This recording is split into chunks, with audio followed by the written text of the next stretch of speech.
Trésor, mémoire de radio, présente. 13 mémoire de radio, presente. 13 mémoire de radio, presenta. 13 mémoire de radio, presente.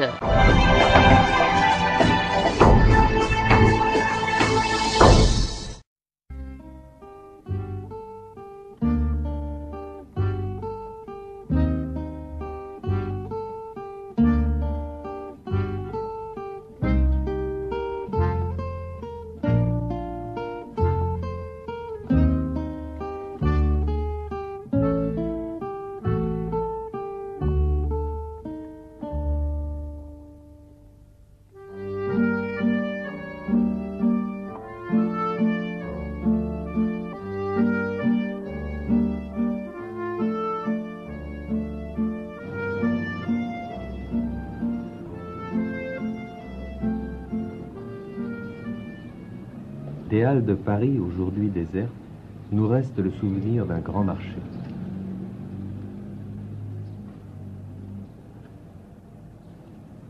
Cependant, pour ceux qui durant des années ont vécu ici, le quartier a représenté beaucoup plus qu'un simple cadre de travail. Mais ils ne l'ont découvert que du jour où ils ont réalisé qu'il fallait s'en aller. Alors seulement, ils ont compris qu'avec ce monde familier, c'était une époque qui finissait.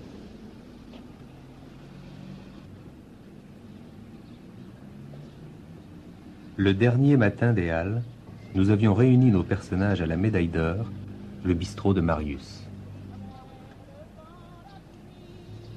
Chante leur mélodie, la brume et le soleil à mes yeux, c'est pareil. Ne cherchez pas pourquoi, tout est si beau pour moi. Pourquoi ce gris pays prend des airs d'Italie? Et moi je m'imagine heureuse dans la vie, que mille mandolines jouent pour la rêverie. Oui, toute la terre a composé cette chanson pour moi. L'oiseau et la rivière l'avaient chanté bien avant moi. Ce sont des mots de tous les jours, pourtant ce sont des mots d'amour. L'amour c'est ma chanson, 4 saisons la chanteront pour moi. Bravo.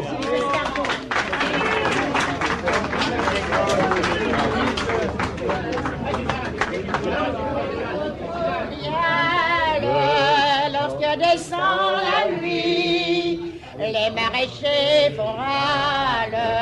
Mais là, tournée de lui, il m'en rappelle plus. Et on était au Havre, avec Madame Carnot et sa belle petite vendeuse qu'on appelait la maison. Il y a des compositeurs. Il y avait là Marius, le patron. Dédé, le tasseur de légumes.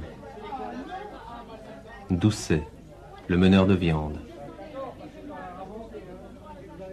Fouque, le maraîcher. Irène Cardon, la provisionneuse, et Suzanne, sa vendeuse. Coco, le fort, et Demule, le renfort. Gaston, le porteur. Catherine et Jeanne, les gardeuses aux poissons. Moussier, le commis. Et le Goas, le semi-grossiste. Leurs souvenirs remontent à plus de 50 ans.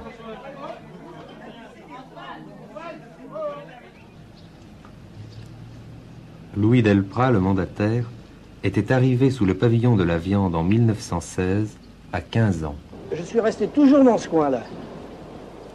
Et alors, à la porte, là-bas, vous voyez, hein, naturellement, je faisais un pas et j'étais sur le carreau du Baltard. Là, le Baltard, c'était le marché des légumes. Il y avait tout un tas de types qui arrivaient de province. Vous savez, il y avait des pauvres malheureux, des types qui venaient 8-10 jours, avec un petit baluchon plié dans des journaux, plié dans... Ils avaient quelques maigres linges, ils arrivaient là au coin, ils restaient 3-4 jours. Après, d'autres troupes partaient, j'en ai vu défiler, là, je ne sais combien, des pauvres types, des types de campagne qui arrivaient à Paris pour travailler. Et ils n'avaient rien. Qu'est-ce qu'ils faisaient? Ils arrivaient au Hall, ils erraient dans le coin, là. J'étais mineur, j'ai mon père qui s'est fait esquinter dans les mines à 100%, j'étais seul comme garçon, on était 7 à la maison, avec mon comme garçon. Alors quand il fallait que je reste là-bas pour garder les maisons, en ce moment-là, tout était fait par les mines. Quand mon père qui a eu assez l'âge de la retraite, à 55 ans, moi j'ai dit je ne veux pas me faire démolir comme mon père. Et je suis parti comme ça. Moi, avant la guerre de 14, j'avais fait le métier d'apprentissage tailleur. Quand la guerre s'est déclenchée, il me restait 6 mois d'apprentissage à faire. La guerre se déclenche en 14. Mon patron fout le camp le 2e jour, premier ou 2e jour, je ne me rappelle pas exactement. Et la maison a fermé. Alors, plus de boulot. Je suis là en fait, je trouve ce copain-là qui travaille au Hall.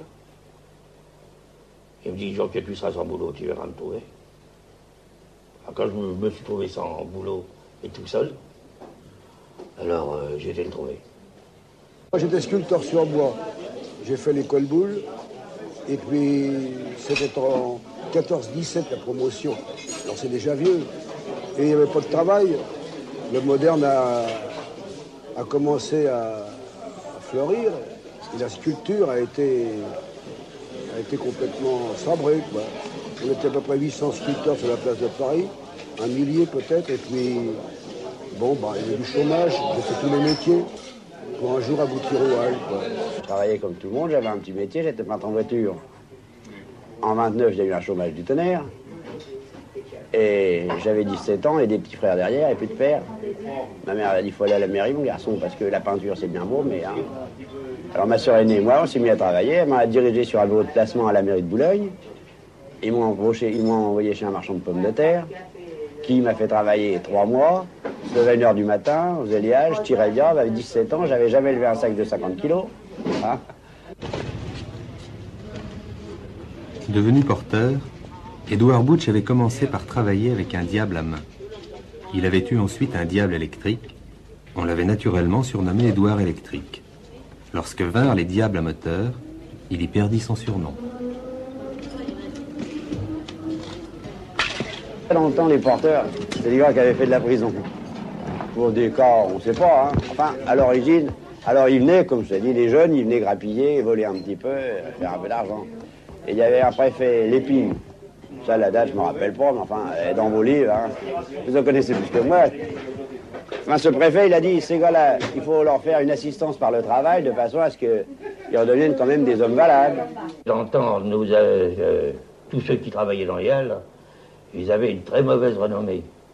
D'abord, quand vous sortiez de prison, vous demandiez à travailler, on disait, descendez au Hall. Vous alliez à l'inspection, on vous filait la médaille de porteur. Vous comprenez? Et ça s'est perpétué dans l'ensemble. Parce que j'avais un oncle qui était mandataire au beurre, et hop, je peux citer son nom, Charles Deshaies. Eh bien, il était aussi mal vu que moi, malgré lui, sa fortune. Hein. Vous comprenez? Quelquefois, pour les papiers, pour des trucs comme ça, moi qui travaillais au Hall, il n'était pas ennuyé qu'on lui dise « Montrez-moi vos papiers, montrez-moi ceci, montrez-moi cela », vous voyez ce que je veux dire? Sans qu'il soit recherché pour ça par la police, mais enfin, il avait un refuge, un véritable refuge où il était à peu près sûr de trouver l'anonymat là où il pensait. Moi, on m'a baptisé Dédé. J'ai répondu au nom de Dédé, puis ça était fini. La Ridel, c'était pas son nom non plus. On l'avait baptisé la Ridel parce qu'il avait été ancien. C'est un ancien camionneur. Et ainsi de suite. Mais on s'appelait jamais par son nom. Jamais. Et moi-même, quand on m'appelait par mon nom c'est... je prenais la bouche. Puis j'ai un nom. Il y a un nom d'emprunt, on doit l'appliquer. Mon nom de famille ne regarde nullement personne. On regardait pas un gars qui avait un pédigré, même familial très haut, même s'il venait Noël, il n'était pas abaissé pour ça. Il se trouvait un peu chez lui et en dehors de ce qu'on pouvait autre part aller où il aurait été montré du doigt. Que là, non. Il rentrait dans le cercle, là, personne ne s'occupait de lui. J'ai connu des copains le voir comme ça, là, qui étaient emmerdés par la police. Et ils venaient dans les halles, ils étaient planqués. Ils étaient vraiment planqués? Planqués. Pourtant, la police aussi devait avoir ses entrées, sinon. Il n'avait pas de champ d'essuie-toi. Il y a eu de tout dans les halles. Ouais, c'est ça. Moi, j'ai pris même des renforts, des fois, j'ai pas été leur demander leur pédigré. Oui. Hein? Ouais. Du moins qu'il sait mon boulot, oui. On lui demandait pas son nom, au gars. Ah, bien sûr, en principe, on leur donnait temps à la finale et puis c'est tout, quoi. Oui, toi. Souliers. Oui.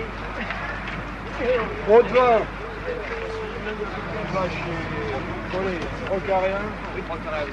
Les halles ont toujours été pour un grand nombre de gens à la recherche de travail un refuge temporaire.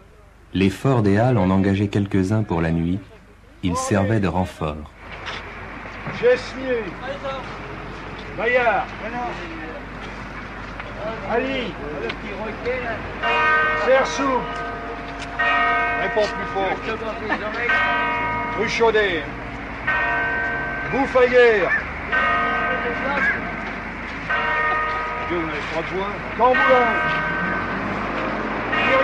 Oui. Folle. Voilà, Raymond. Boutroux. Voilà, Boutroux. Lucas Joseph. Présent. Sagnard. Ben Sadia. Non, mais c'est Ben Sadia que je cherche. Delahaye. Tu vas chez Gouer. Hein. Adrien. Oui. Ficmo. Oui. Ficmo. Tu vas aller dans la rue chez Gaillard. Avec le deuxième camion à gauche. Hein. Ne va pas avec le jockey chez Collet après. Là, ça suffit bien, Roger. C'est rien si je suis beau. Armand était l'un de ces renforts. Il venait régulièrement toutes les nuits depuis 1930. Ah, oui, là. Attends, attends. Il n'a pas bougé. C'est bon, c'est qu'il est barré, lui. C'est ça qu'il est. Est-ce que c'était déclaré, ce travail? Non. Non, c'était pas déclaré. Il y en avait beaucoup comme vous. Oh oui, il y en avait. Beaucoup, beaucoup. Malheureusement. Oui. Puis il fallait se battre, il fallait être connu. Qui venait faire le renfort? Ah, principalement des employés. Oh, je peux le dire, moi, si vous voulez, c'est pas. Et puis, c'est pas d'État. Beaucoup des employés du chemin de fer. Beaucoup, le chemin de fer. Par exemple, mon frère était au chemin de fer, il venait comme renfort au poisson. Il y a même des gardiens de la paix, ils étaient porteurs. Des emballeurs de journaux, c'était les gardiens de la paix, les emballeurs de journaux, des cantonniers aussi, des communaux. Ils ont tellement des grosses payes que forcés d'en faire deux. Normalement, quand je travaillais à l'usine, je ne disais pas que je travaillais au Val. Je le gardais pour moi. Ça vous arrondissait un peu? Ça arrondissait un peu le ménage, quoi. Parce que quand on a des enfants, et ben quand même, il faut qu'ils mangent. Maintenant, les gars qui viennent au Val, ils viennent pour travailler, soit beaucoup à l'heure actuelle, beaucoup dans les intellectuels, et, comment dirais-je, les étudiants viennent pour se faire un peu de menu monnaie pour leurs études, ou ainsi de suite. On en voit beaucoup. Vous faites ça toutes les nuits? En toutes les nuits, tous les soirs. Et combien de temps? Oh, depuis rentrer l'armée. C'est quand ça? Il y a 3 mois. Et avant? Avant, j'étais dans l'horticulture. J'ai fait mes études dans l'horticulture. C'est pas pareil d'ailleurs. Et c'est quoi? C'est votre véritable métier, ça? Oui, horticulteur. Et pourquoi vous travaillez au Wall la nuit alors? Bon, parce que ça gagne plus pour le moment. Ça gagne combien? Bon, il faut qu'on fasse 5 000 francs par mois. Oui. Alors c'est quand même un pécunier plus important. Et ça représente combien d'heures de boulot par nuit? Il faut compter 12 heures. 12 heures par nuit? Ouais, je peux prendre. Oui, c'est pas mal. On met tout sur la même, là? On met tout sur la même? Oui. Mets de la veine, Marcel, aujourd'hui, toi. Quand j'ai démarré dans les halles, eh bien, on portait à la hotte et à la tête. Combien de kilos on portait sur la hotte? À la hotte? Bah, écoutez voir, 40 bottes. des fois un demi-cent. Ça dépendait la corpulence de l'individu. Ça faisait plus de 100 kilos sur la tête, oui. ça. Oui. Moi, j'ai vu porter sur la tête, moi, 120 kilos en panier. Parce que les paniers de fraises arrivaient sur le carreau au moment de la fraise, à cette époque-là. Ça arrivait par petits flins de 3 kilos et tout était étalé. Vous aviez des 1500 flins de fraises étalés comme ça sur le carreau. Et ces gars-là, certainement, c'est des messieurs qui se permettaient de porter. Ça, je peux vous le citer officiellement, on va dire que je mens, mais enfin, l'un dans l'autre, ça faisait 200 kilos à la tête. Hein. Vous travaillez combien de tonnes, là? Nous, on a un camion, il y a à peu près, je crois, 6 tonnes, 7 tonnes dans le camion. On a 3 camions déchargés. Ça fait combien de tonnes par type, alors? Faut compter, je sais pas. Moi, je me tape les 3 camions. Je fais le Reaper. Alors, 3 camions. Il fallait compter une moyenne de 20, 22, des fois 25 voitures, ça dépendait de la forme que nous avions. Ça fait quel tonnage, ça? Alors, quand vous faisiez 20 voitures, il fallait compter à peu près dans les 40 et quelques tonnes dans les pattes. On commençait à 11h du soir comme des brutes, que nous étions. Puis à 7h du matin, 7h, 7h30, on finissait. Avec une intervalle de peut-être un quart d'heure de repos dans la nuit. Histoire de dire, on se désaltère et puis on mange une bouchée en vitesse. Voilà le travail que c'était dans le temps. C'est-à-dire, ça faisait des journées 8, 10, 12, 14, quoi. On ne peut pas... Enfin, le mois, c'est 14 heures. Alors, 3h du matin, 6h du soir. Mettons 1h30 de coupure. Hein? Et le soir, de 6h à 8h, je montais chez moi coucher, je mangeais, quoi. À 8h, je redescendais, coucher dans les camions, jusqu'à minuit. Ah oui, et puis des fois plus. Des fois, ça m'est arrivé, moi étant camionneur, de coucher de 3 heures dans la poêle, de changer de chevaux, puis repartir. Souvent. Ah oui, on n'usait pas beaucoup les draps. Hein. On avait 2 heures par-ci, 2 heures par-là. Vous savez, à ce moment-là, on couchait pas beaucoup chez nous. Hein. D'abord, c'est pour ça qu'on se faisait j'ai vu. Moi, j'ai vu passer des nuits et des journées entières, hein, sans rentrer, à travailler. Ah, c'était pas... Ça n'a pas toujours été de la tarte, comme on dit. Ça n'a pas toujours été de la tarte. Hein. Mais rien que dans les halles, un gars qui fait sa journée dans les halles, sans faire de sortie des halles, avec un diable à main, il fait facilement entre 20, 25, même 30 km. Dans la nuit? Dans la nuit, en mer. C'est à peu près ça que ça représente. Il y a presque 2 km pour aller au croissant d'ici. Puis alors on n'hésite pas, une rue est bouchée, ben on fait le tour. Et ça rallonge d'autant. Hein. Je vais vous dire une bonne chose. À cette époque-là, bien avant la guerre, n'est-ce pas? Quand moi, j'étais au square des Innocents. Ah oui, c'était là qu'il y avait des pommes de terre. Au square des Innocents, c'était le coin des pommes de terre. Hein? Si vous ne mettiez pas, il y avait un client qui avait 2 tonnes de pommes de terre, si vous ne les mettiez pas, ils ne vous prenaient pas. Quel est le record que vous ayez vu sur un diable? 54 sacs. Ça fait combien, ça? 54 sacs, 2700 kilos. Dans ce temps-là, il n'y avait pas de boîte de morue. Il fallait couper la morue avec un feuillet sur un billot. Puis après ça, on levait les filets. Et après, il fallait la mettre dessalée. Et la changer d'eau 2-3 fois. Et quand il gelait à 15 et 17 degrés, vous savez, l'eau était gelée. Il fallait casser avec le marteau. Il fallait casser avec le marteau la glace. J'ai vu moi tomber de la flotte comme des cordes. Je vais vous citer une anecdote. J'ai mon premier passeur, c'était lui qui me secondait, un nommé Antonio. Souvenez-vous, là, 2 voitures à 2 chevaux. La voiture à Drier, Jean Drier, et la voiture à Mathurin-Picard, côte à côte, 2 voitures à 2 chevaux. Des voitures de 125 cartons. Inutile de dire qu'à cette époque-là, à ce temps-là, il fallait pas faire attendre une voiture à 2 jours, parce qu'on était emmerdés pour le reste de la nuit. Alors j'ai à mon premier passeur, lui tu sais pas, comme tu sais travailler aussi bien que moi, tu vas t'atteler à... Il me dit, ben, il tombe de l'eau. Qu'est-ce que j'en ai à foutre? Si tu veux pas la faire, il y en a d'autres qui vont le faire. Enfin, on commence à se déloquer, à enlever le pantalon jusqu'au par-dessus les genoux, enlever les chaussures, les chaussettes, enlever chemise, maillot, et juste le pantalon. Et puis ça y allait, hein, la manœuvre. Il est tombé de la flotte. Un mur d'eau. Enfin, le travail se fait.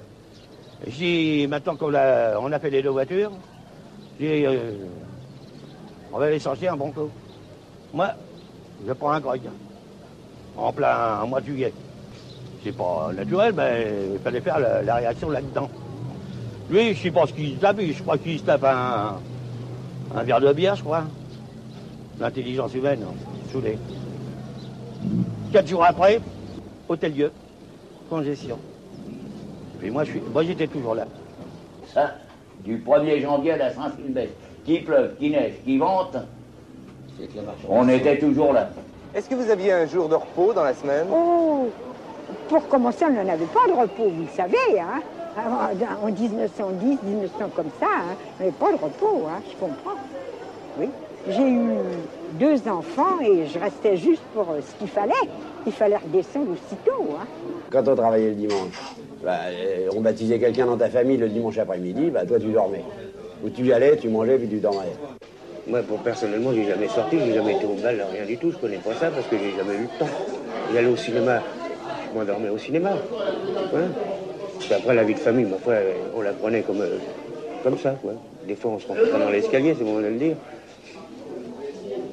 Mais on se plaisait. Par exemple, ma femme, elle faisait des ménages. Bon, on se voyait quand même un peu, je crois dire. J'étais marié, mais je m'occupais même pas de ma bonne femme. Elle me prenait quand j'arrivais, hein. Puis quand je rentrais pas, ça fait l'époque qu'elle me demande où c'est que j'avais été. Je vous le dis franchement. Malgré qu'il y avait des marmots. Je rentrais, je filais le pognon sur la table et puis il me demande pas l'oreille, je vais dormir. Tu me réveilleras à telle heure. Ou je me réveillais tout seul. Puis le soir, je repartais. C'est justement, on mériterait bien d'avoir la retraite à 60 ans, hein. Moi, je vous le dis, hein. Ah, là. Depuis le temps qu'on est sous la flotte et sous Mahomet, là, vous savez, on mériterait d'avoir la retraite à 60 ans, hein. Ah oui, on mériterait. Oh oui, parce que vous savez, tant qu'on, oui, comme je disais tout à l'heure, tant qu'on est jeune, on le sent plus ou moins. Mais il est certain qu'à prendre de l'eau sur le dos, bien souvent vous avez les heures de vente, c'est du travail, il faut y aller, les clients sont là, il faut les servir. Alors bien souvent vous avez chaud. Alors vous ne pensez pas tout de suite à vous recouvrir ou un truc comme ça, c'est comme ça que... D'ailleurs, je connais plusieurs camarades, enfin de mon âge et même un peu plus jeunes qui sont dans le même cas que moi. Qui ont dû s'arrêter. Obligés d'arrêter. J'en connais qui ont même craché le sang, qui ont fait des hypnotisés, tel que mon ami Larry Dale. D'abord, c'est comme ça qu'il est mort, lui. Et il a fait un coup d'hypnotisé, on l'a foutu à la rivoisière, puis le pauvre, il est parti de l'autre côté, quoi. Faut que j'en avais. D'abord, c'est un truc, le type, il meurt tout doucement, on t'apprend 2-3 mois après qu'il est mort, tu sais ni de quoi, ni rien. Alors, ça, c'est possible que... Un bonhomme, c'est comme une machine, s'il roule nuit et jour, hein, il s'use 2 fois plus vite. Vraiment, c'est un métier... On est copains comme ça, puis une fois qu'on est parti, tu comprends? On se voyait plus, on s'oubliait parce qu'il y avait des fois qu'on travaillait par exemple 3 mois dans une maison, 3 mois dans un autre, on changeait de coin, si on ne le voyait pas, on ne voyait pas, c'était tout, quoi. Et alors des fois on disait, tiens, un tel, malheureusement il est mort, ou il est blessé, il est à l'hôpital ou autre, mais c'est un oubli, ça, on ne pense plus, si vous voulez. Vous avez 5 ou 6 maisons, vous connaissez tous, n'est-ce pas, évidemment. Alors, il y a un copain qui a un accident ou une mort dans sa famille, on fait une quête, on fait un truc comme ça, mais ce sorti là, à 50 mètres plus loin, on ne connaît plus personne. Ah ici, t'es dans les Halles, t'es un mois et demi sans voir un gars, ça y est, il est mort. Ah, tout de suite, c'est le grand mot. Ah ça y est, il est passé de l'autre côté. Puis d'un seul coup, on le voit réapparaître. C'est comme ça que ça se passe, dans les Halles. Quand même, pour tenir longtemps à ce rythme, il fallait avoir une drôle de santé, non? Oui. Oui, on cassait toujours. On buvait tout le temps. On buvait un peu aussi, non? On buvait, puis on buvait. Oh il fallait bien ça pour liquider un peu époncher, quoi. C'est le moment de le dire. Oui, on en a bu, oui, forcément. On était bien obligé d'en boire. Autrement, on n'aurait jamais tenu le coup. Hein? Ouais, ça vous aidait un peu? Oui. D'ailleurs, ça nous a soutenus. La preuve, c'est qu'on est encore là. J'ai 69 ans, voyez-vous, et puis, ma foi, j'ai encore pas envie de crever. Hein? Il nous fallait un coup de feu à chaque fois, quoi. Remarquez, on mangeait beaucoup. On mangeait le beefsteak, le beefsteak, par exemple, à 6 heures, on allait manger, le beefsteak à 6 heures, le midi, beefsteak, si vous voulez, puis le soir, encore beefsteak. Hein, il nous fallait la nourriture, quoi. Moi, j'allais avec mes copains. Quand c'est de la croûte, chez Moreau, au Saint-Honoré, au rendez-vous des boulangers. Quand c'est bien la croûte, là, les autres en côte large, comme mes fesses, quoi, pour ainsi dire. Une bouteille de Montferrand. On s'en sortait avec 5,50, 6 francs. Puis vous aviez le coffre plein, vous savez. Quand vous avez fini, vous étiez en forme. Ça laisse doper, comme on dit. C'est-à-dire, on allait boire un coup, c'est comme je dis, un petit coup de blanc, un petit coup de ceci, cela. Et alors après, quand on travaillait, j'ai travaillé aux légumes aussi après le soir, il fallait prendre du maxicon, comme on appelle, là, pour se retaper, pour s'énerver, autrement, c'était très dur, quoi. Moi, une fois, j'étais tombé malade, j'ai été jusqu'à 8 litres. Mais enfin, là, c'était après, alors, bien après. Mais on pouvait tenir longtemps à ce rythme-là? J'ai toujours tenu. Jusqu'à un jour que j'étais un peu malade, quoi, autrement... Qu'est-ce qui vous est arrivé? Je suis tombé raide, quoi. J'ai eu un genre de délirium, si on veut, quoi. Je suis tombé raide. Parce qu'il y avait quand même ici, pour le travailleur, c'est la liberté du travail. Hein. Le soir, on ne compte pas si c'est absenté 10 minutes ou un quart d'heure. Une fois que la monte est ralentie, le gars, il va au bistrot du coin, ou il va, s'il a un copain à boire, il va le voir, personne ne s'occupe, du moment que le boulot est fait. C'est pas comme à l'usine où là, vous êtes à la tâche ou à la... Ah, ben oui, ça n'avait pas de comparaison avec le travail d'atelier, le travail d'abruti. On était abrutis par les machines. Quand vous sortiez, vous aviez la tête transformée en compteur à gaz. Alors, hein, et puis là il y avait du bruit, c'est un fait certain, mais c'était pas du tout pareil. Puis, on était libre. La liberté, ça n'a pas de prix. Ça, pour vivre mieux, on vivait. Mieux qu'avant. Parce qu'on nous donnait quelque chose quand même. Ils nous payaient et puis ils nous donnaient quand même quelque chose. Un peu de marchandises? Ils nous donnaient un peu de marchandises qu'on pouvait se nourrir, quoi. Le gars qui travaille au carreau, s'il est dans les fruits, il va pas acheter une livre de fruits, ni un. Les fruits, il emmène les fruits, même devant le patron. Il dit, patron, je prends, avez-vous des pêches, ou des pêches, une douzaine de pêches, on lui donne une douzaine de pêches.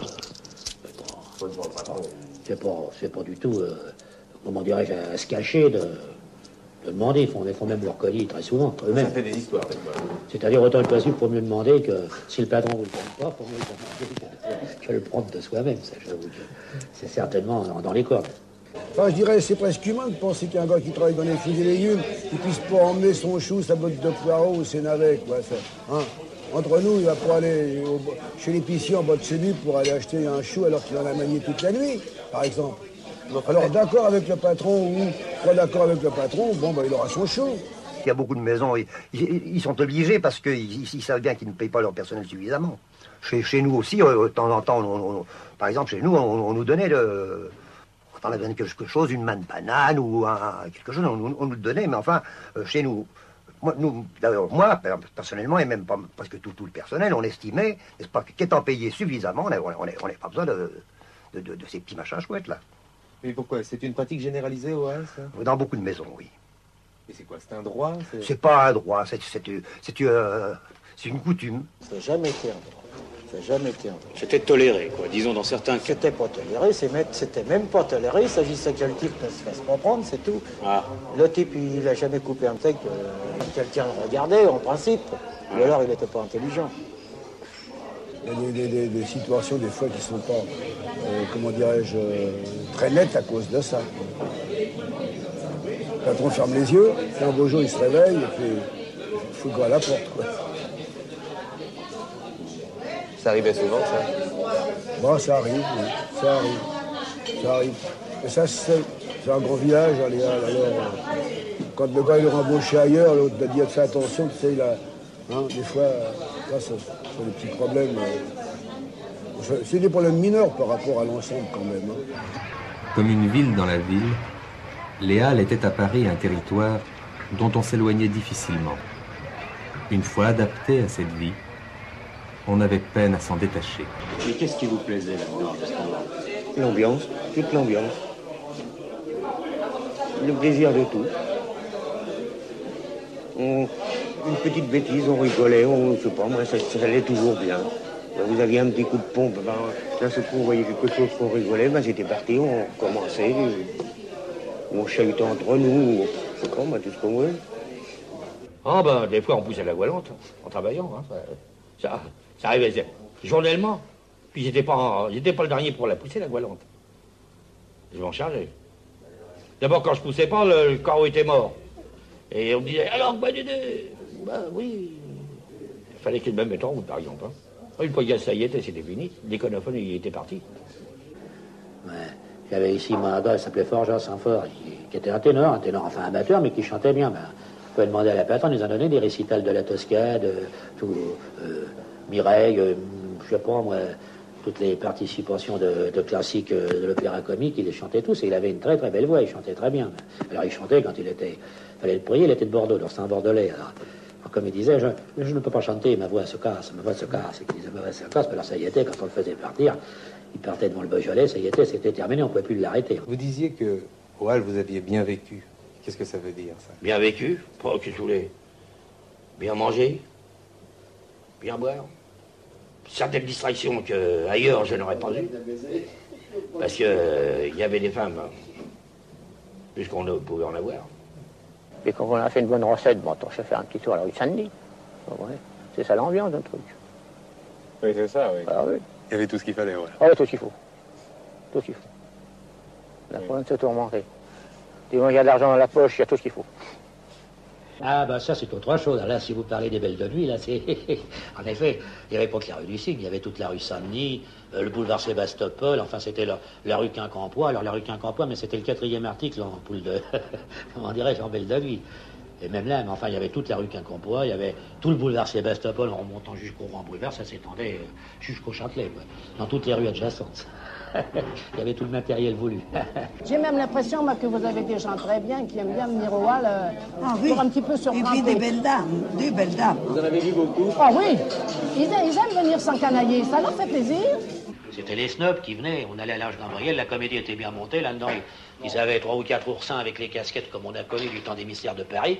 Alors les gars faisaient un peu la comédie, une femme bien habillée arrivait, ils disaient ma poule, alors ça va, Rebecca, ils arrivaient à se battre entre eux, pas avec la personne qui accompagnait, parce qu'ils savaient très bien où ils tombaient au point de vue qu'il fallait pas.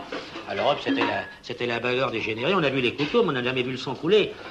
Vous avez dans ces gens-là des gens qui se croient un peu supérieurs et qui viennent charrier les ouvriers. Oui, alors faut pas. Alors ça, il faut pas trop égratigner, hein, parce que je me dis bien, il y a un esprit de cour qui règne là. À ce moment-là, ben, ça va pas. Parce que vous avez des belles dames qui veulent faire des simagrées, ben, ça va pas. Qu'est-ce qui se passait? Ah ben, ils recevaient un petit peu de tout sur la figure ou des jets d'eau. Alors, ils prenaient leur robe de soirée comme ça, puis alors... Ils recevaient un seau d'eau dans les pattes. Ou alors, une baffe de raie sur le coin de la robe. Et quand ils se foutent des coups de poing sur la gueule, c'est la vie, ça. Vous en avez vu beaucoup? Oh là là. Oh là là. Même des femmes, c'est affreux. Quoi qu'ils s'empoignaient? Oh, ça s'empoigne, ça se tire les cheveux. Puis alors, ça se traite des noms, hein, faut voir ça. C'est affreux, les noms.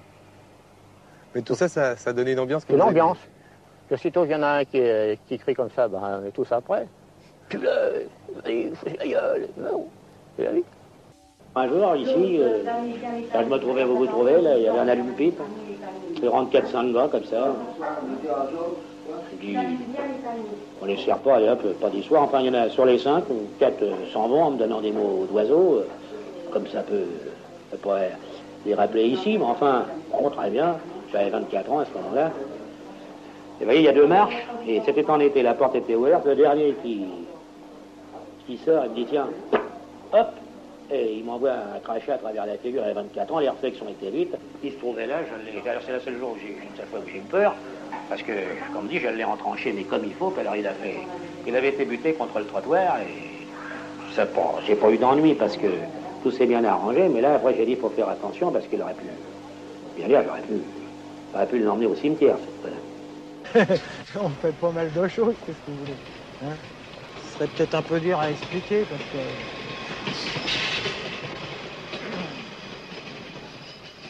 Avance, Pelletier! Avance! Avance!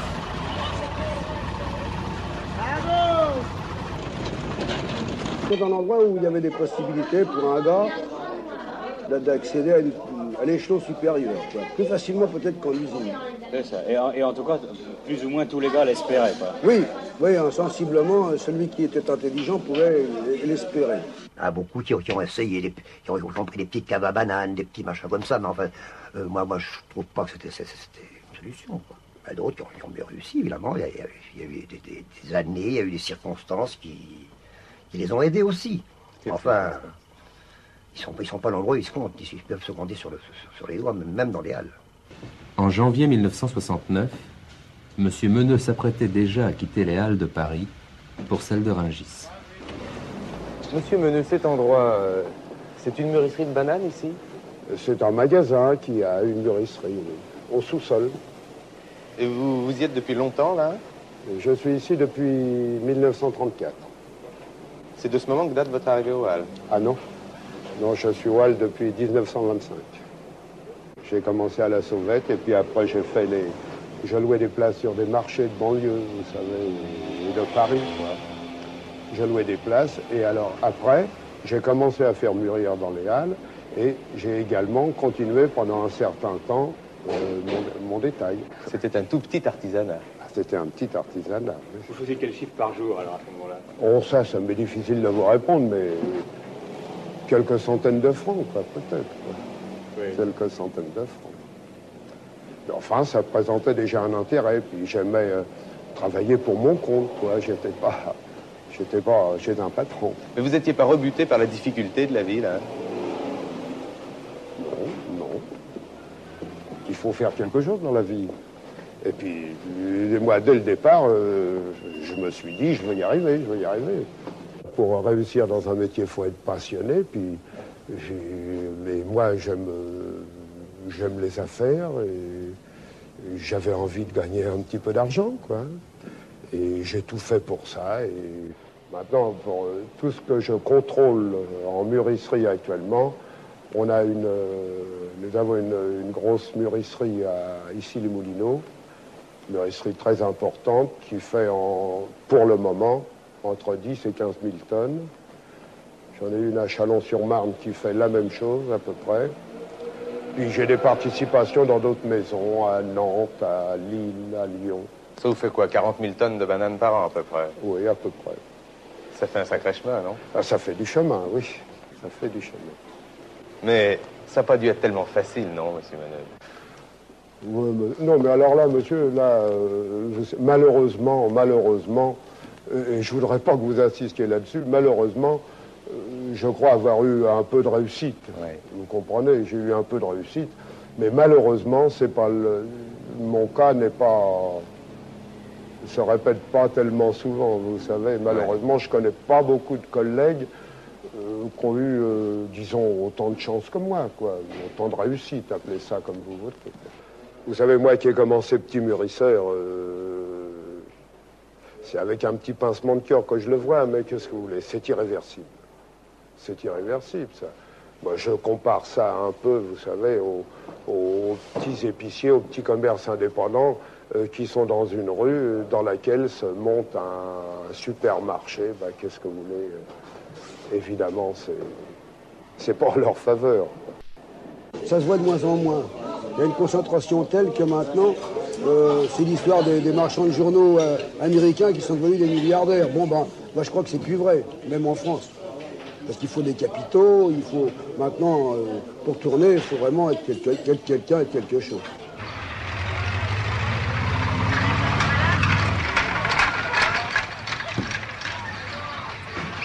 Au matin du dernier marché, le carreau se terminait comme si rien ne devait changer. Ainsi, jusqu'au bout, peut-être sans le savoir, les gens des Halles avaient-ils résisté à leur manière. Tant pour un grand nombre d'entre eux, il était difficile d'accepter l'idée de ce départ. Au fond, M. Marius, tout ça, c'est une vie que vous avez aimée, non? Ah, je peux dire que c'est une vie que j'ai bien aimée, c'est exact. Et avec regret, je vais la voir partir. C'est toute une vie que j'ai bien aimée. Moi, j'aimais beaucoup mon travail. Je pensais qu'il y a 45 ans que je le fais. J'avais 22 ans quand je suis venue ici. Et on aime son travail, si dur qu'il soit. On l'aime. D'abord, si on ne l'aimait pas, on ne le ferait pas bien. Et moi, j'aime tout ça. Et alors, on est indépendant, on a tout de même de gros avantages. Et puis alors, ce qu'il y a d'intéressant chez nous, c'est qu'il n'y a pas de hiérarchie, il n'y a pas de quelqu'un derrière vous. Entre le gros propriétaire de place et nous, il n'y a pas de distinction. On fait le même travail sale, mais à la bonne franquette tout de même. Vous savez, je les ai arpentés les Halles. Je peux plus maintenant, Marius. Ah ben, je peux plus être un papillon butineur, maintenant c'est fini. Je commençais à faire un petit peu mon tour. depuis ici jusqu'à la Samaritaine, le Pont Neuf, partout les rues, la rue de la Cossonnerie, la rue Pierre-Lescaut, la rue de la Lingerie, là, partout, il n'y avait pas un coin que je ne veux pas, la rue de la Ferronnerie, partout. Ils étaient tous par là, les maréchaux, t'en vois plus maintenant, les sacs à... Alors il fallait se dépêcher, il fallait le faire. Ah, ma petite Fernande qu'on a bossé, hein. Ici, c'était le carreau le plus beau, le carreau des Montesons. Parce que c'était panaché, hein. Rouge, blanc, vert, qui était le poireau, puis des fois un petit tas de salsifis qui était à côté. Donc vous savez, c'était beau, hein. Donc, quand vous preniez la rue Berger en enfilade, ben, c'est malheureux que j'ai pas de photo à vous montrer. Pour ça, c'était réellement splendide. J'ai beaucoup aimé les Halles, beaucoup. Parce que, premièrement, je suis né presque dans les Halles. Alors, forcément, j'étais rue d'Aboutire, je reste à rue d'Argout, tout ça, alors je suis connu, puis tout le monde me connaît. J'ai travaillé rue Saint-Denis, j'étais pendant j'étais pas loin de 7 à 8 ans, rue Saint-Denis, à travailler, à la maison. Et vous aimiez cette vie, d'ailleurs? Oui, j'aime beaucoup. Moi, j'aimais toujours. Ah oui.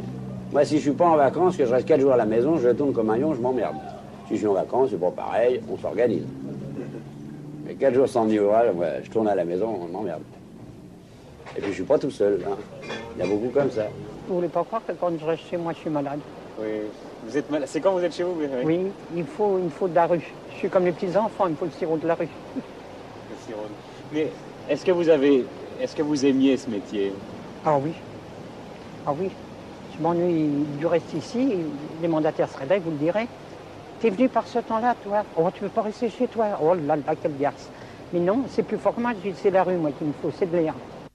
L'ambiance des Halles, il y a une question de franchise dans ce moment-là qui n'existe plus maintenant. Dans le temps, les types, ils s'engueulaient, on respectait le doigt entre eux, n'est-ce pas? Mais ils se débinaient pas les uns les autres. Tandis que maintenant, vous voyez des types qui vont boire le coup ensemble et puis par derrière, ils se débinent. Dans ce moment-là, on se foutait peut-être sur la gueule, on respectait le doigt, mais c'était plus franc que maintenant. Vous savez s'il fallait que je refasse le travail que j'ai fait avant-hier. Hein. Et je démissionne tout de suite. Parce que j'en ai par-dessus la tête. Déjà, quand j'ai fait un temps de 300 mètres de poireaux, je voudrais qu'il soit fini avant d'être commencé. Bah, vous avez plus le même âge non plus, hein? Non, naturellement, j'en ai bientôt 70 alors. Alors vous avez été porteur pendant 40 ans. Oui. Est-ce que vous avez une retraite maintenant? Non, les porteurs sont des travailleurs indépendants. Et vous le savez, nous n'avons jamais versé pour une retraite. Ce qui était le plus agréable, voyez-vous, c'est quand on arrivait ici, là. Moi, je crois que là, en arrivant aux Halles, là, ben, c'était... On se retrouvait chez soi parce que tout le monde était là, on se croyait en plein jour, tout en étant en pleine nuit. Et là, on vivait. Oui, qu'est-ce qu'on vivait? Ben, une ambiance tout en se faisant quelques rosseries, une ambiance de camaraderie quand même. Oui. Parce que les forts des Halles, c'était des forts très costauds, très gentils aussi. Il y avait une camaraderie ici que... Je sais pas comment expliquer ça, moi. Vous savez, c'était une vie tout à fait qu'on ne retrouvera jamais, je crois bien. Qu'est-ce qui va se passer du coup? Vous allez à Rungis? Pour le moment, je ne crois pas parce que je ne suis pas convaincu, moi. Vous n'êtes pas convaincu? Je ne suis pas convaincu. Parce qu'il y a un âge. Il y a un âge, alors quand on arrive à 60 ans, hein, on n'est pas grand-chose. 3 ans ou 50 ans de métier, on nous vire comme des malpropres. C'est ça qu'il faut dire si on vous Ben oui. Ah ouais, c'est ça qu'il faut leur raconter. Ben oui. Ah ouais. Et ils n'y sont pour rien, eux. Bah oui, je sais rien, mais voilà. C'est aussi une gardeuse. Voilà, au bout de 33 ans de métier ou de 50 ans, on vient à la porte bien gentiment, en vous disant au revoir mesdames. On vous a assez vu. Voilà. Les jeunes encore, ça va aller, mais ils vont se débrouiller quand même. Enfin, moi, j'ai tenté de me débrouiller aussi. De retrouver un boulot. Oh, je l'espère. Parce que j'ai encore des bras. Vous n'auriez pas rêvé d'un autre métier? Non. Non. J'ai travaillé en usine. Et je sais ce que ça vaut. Ici, on est indépendant. C'est ça, l'indépendance. Mais c'est tout, monsieur, l'indépendance. Et vous croyez qu'il y en aura encore de l'indépendance à Rungis? Ah non, plus du tout. Ils parlent d'électronique, ils parlent de... Oh là là, c'est fini, ça. Le 28 février 1969, les halles de Paris avaient cessé d'exister. Les porteurs furent les derniers à quitter la place.